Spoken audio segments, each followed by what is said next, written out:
നെയ്യാറ്റിൻകര നഗരസഭയിലെ ഭരണം LDF ആധികാരികമായി ഉറപ്പിച്ചതോടെ ചെയർപേഴ്സൺ ആര് എന്ന ചർച്ചയിലേക്ക് കടക്കുകയാണ് LDF. വൈസ് ചെയർമാൻ, സ്റ്റാൻഡിംഗ് കമ്മിറ്റികൾ തുടങ്ങിയവയുടെ തലപ്പത്ത് ആരാകണമെന്നും ചർച്ചകൾ സജീവമായി. മുൻ അധ്യക്ഷ കൂടിയായിരുന്ന WR ഹീബ തന്നെ ചെയർപേഴ്സണാകാനാണ് സാധ്യത.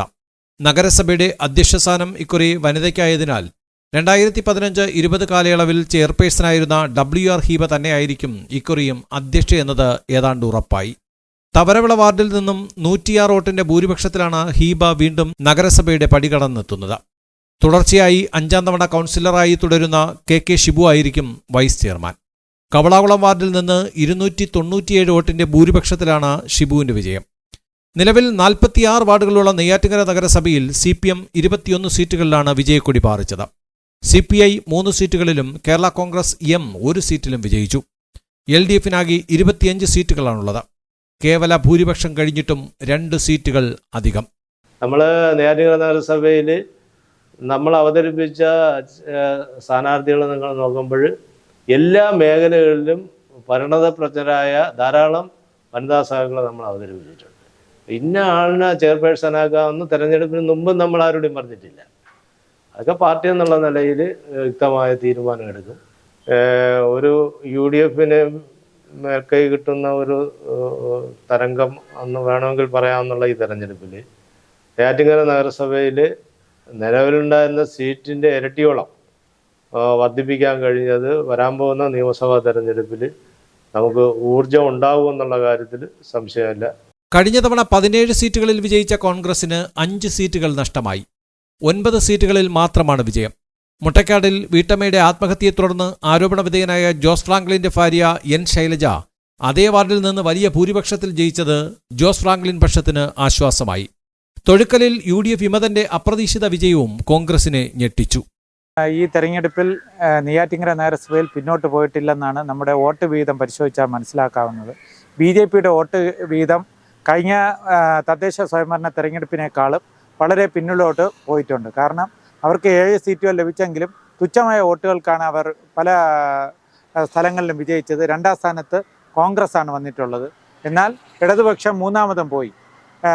എന്നാൽ ഇടതുപക്ഷം ജയിച്ചെടുത്ത് BJP പല സ്ഥലങ്ങളിലും 3ാമത് പോയതായും ഈ 46 വാർഡുകൾ പരിശോധിച്ചാൽ അറിയാൻ സാധിക്കും.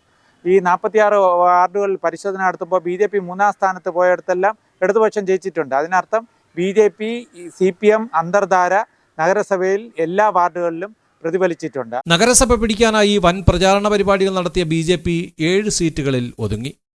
BJPയുടെ സിറ്റിംഗ് സീറ്റുകൾ LDF പിടിച്ചെടുത്തു. നെയ്യാറ്റിൻകരയെ സംബന്ധിച്ചിടത്തോളം നെയ്യാറ്റിൻകരയിൽ ഞങ്ങൾ കുറച്ചുകൂടെ മികച്ച വിജയമാണ് പ്രതീക്ഷിച്ചത്.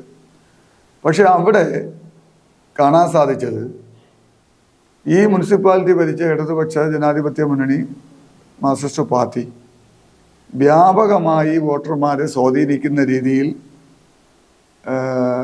പല കാര്യങ്ങൾ. ഇപ്പോൾ വോട്ടർമാരെ സ്വാധീനിച്ചു എന്ന് പറയുമ്പോൾ നമ്മൾ അവർക്ക് എന്തെങ്കിലും കൊടുത്തു അങ്ങനെയല്ല. പക്ഷെ വലിയ രീതിയിൽ വോട്ടർമാരെ സ്വാധീനിക്കുന്ന രീതിയിൽ ഇടപെട്ടു.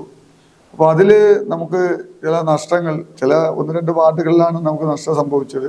ഞങ്ങൾ 15 വാർഡിൽ നമ്മൾ വളരെ ചെറിയ വോട്ടുകൾക്കാണ് 2ാം സ്ഥാനത്ത് എത്തപ്പെട്ടത്.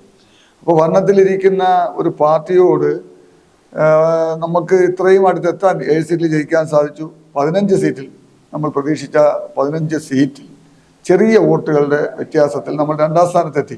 അത് തന്നെ വലിയ വിജയമായിട്ടാണ് നമ്മൾ കാണുന്നത്. അമരവിള വാർഡിൽ LDF വിമതനായി പോർക്കളത്തിലെത്തി 196 വോട്ടുകളുടെ ഭൂരിപക്ഷത്തിൽ വിജയിച്ച TS ബിജു LDFകാരെ അക്ഷരാർത്ഥത്തിൽ ഞെട്ടിച്ചു. അല്ല, ബിജുവിൻ്റെ സ്ഥാനാർത്ഥിത്വത്തിനെ സംബന്ധിച്ച് ഒക്കെ ആദ്യഘട്ടത്തിൽ മുന്നണിയിൽ നമ്മൾ CPMൻ്റെ നിലപാട് പറഞ്ഞിട്ടുണ്ടായിരുന്നു. ജനങ്ങൾ ആഗ്രഹിച്ച സ്ഥാനാർത്ഥി ബിജു തന്നെയാണെന്ന് മുന്നണിയിൽ പറഞ്ഞിരുന്നു. പക്ഷെ ഒരു മുന്നണി സംവിധാനം എന്നുള്ള നിലയിൽ നമുക്ക് CPIക്ക് ഒരു അഭിപ്രായം പറഞ്ഞപ്പോൾ പിന്നെ അങ്ങനെ നിൽക്കേണ്ടി വന്നു. പക്ഷെ ഭൂരിപക്ഷം വരുന്ന ഇടതുപക്ഷ ആളുകൾ ബിജുവിനെയാണ് പിന്തുണച്ചതെന്നുള്ളതാണ് നമുക്ക് മനസ്സിലാക്കാൻ കഴിഞ്ഞത്. ബിജു ഇലക്ഷന് ശേഷവും ഇടതുപക്ഷത്തിൻ്റെ കൂടെ CPMൻ്റെ കൂടെ തന്നെയാണ് ഇപ്പോഴും നിൽക്കുന്നത്. ആലമ്പറ്റ വാർഡിൽ കഴിഞ്ഞ തെരഞ്ഞെടുപ്പിൽ 234 വോട്ടുകളുടെ ഭൂരിപക്ഷത്തിൽ വിജയിച്ച BJP കൗൺസിലർ SS സ്വപ്നജിത്ത് സ്വന്തം വാർഡിൽ ഇക്കുറി 3ാം സ്ഥാനത്തേക്ക് പിന്തള്ളപ്പെട്ടു. രാമേശ്വരം വാർഡിനെ പ്രതിനിധീകരിച്ചെത്തിയ BJP കൗൺസിലർ ഷിബുരാജ് കൃഷ്ണയും 150 വോട്ടുകൾക്ക് പരാജയപ്പെട്ടു. നഗരസഭയിൽ 47,779 പേരാണ് തങ്ങളുടെ സമ്മതിദാനാവകാശം വിനിയോഗിച്ചത്. ഇതിൽ LDF 18,039 വോട്ടുകൾ നേടി. UDFന് 16,108 വോട്ടുകളും BJPക്ക് 10,946 വോട്ടുകളും ലഭിച്ചു. മറ്റുള്ളവർ 2,686 വോട്ടുകൾ സ്വന്തമാക്കി. LDFന് 4.04% വോട്ടുകളാണ് UDFിനേക്കാൾ അധികമായി ലഭിച്ചത്. LDFും BJPയും തമ്മിൽ 14.86% വോട്ടുകളുടെ അന്തരമുണ്ട്.